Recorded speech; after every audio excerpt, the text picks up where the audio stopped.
Muli na namang nakaranas ng pagbaha ang ilang lugar sa Metro Manila at karatig lugar dahil sa magdamagang at maghapong pag-ulan na pinatindi ng bagyong Marce. Naritong ulat ni Bernard Tan.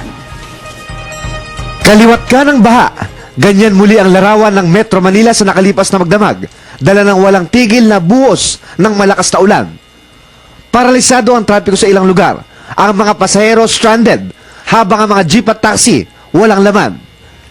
Yan ang ilan sa mga perwisyong inako ng mga taga Metro Manila sa nakalipas na magdamag. Ang taxi driver na si Mang Roberto, 10 oras na ng gabi, pero wala pang pang-boundary.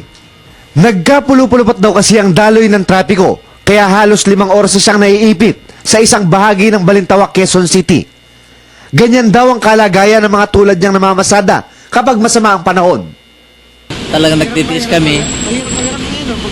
Oo naman po, talagang may kahirapan po pero wala pong magagawa, walang mapagpilian eh. Ito lang po nakakayanan namin trabaho eh.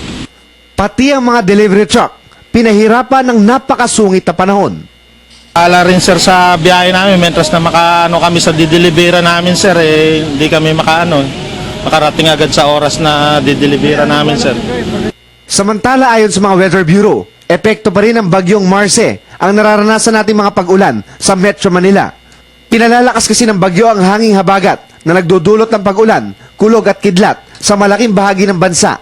Asahan na makakaranas ang Kalakhang, Maynila at mga probinsya sa Hilagang Luzon ng masungit na panahon sa mga susunod na araw hanggang hindi pa lumalabas ng bansa ang bagyo.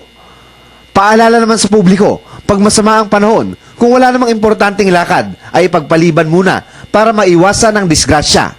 Para sa Telebisyon ng Bayan, Bernard Tan.